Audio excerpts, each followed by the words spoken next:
ಈಗಾಗಲೇ ಸ್ಪಷ್ಟಪಡಿಸಿದ್ದೇವೆ. ಕಮಲ್ ಹಾಸನ್ ಏನಿದ್ದಾರೆ, ತಮಿಳು ಭಾಷೆ ಬಗ್ಗೆ ಅವರಿಗೆ ಅಪಾರವಾಗಿರ್ತಕ್ಕಂಥ ಪ್ರೀತಿ ಗೌರವ ಇರ್ಬೋದು, ಅಲ್ಲಗಳೆಯೋದಕ್ಕೆ ಹೋಗೋದಿಲ್ಲ.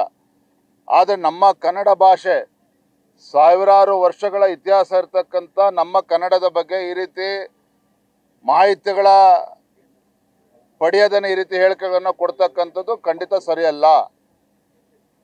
ಇದ್ರ ಬಗ್ಗೆ ಈಗಾಗಲೇ ಅವರು ಕ್ಷಮಾಪಣೆನ ಕೇಳಬೇಕಾಗಿತ್ತು.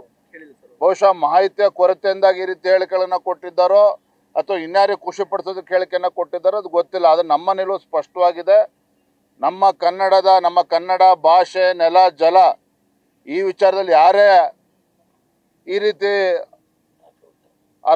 ಅರ್ಥ ಇಲ್ದೇ ಈ ರೀತಿ ಹೇಳಿಕೆಗಳನ್ನು ಕೊಡ್ತಾರೆ, ಕ್ಷಮಿಸತಕ್ಕಂಥ ಪ್ರಶ್ನೆನೇ ಇಲ್ಲ.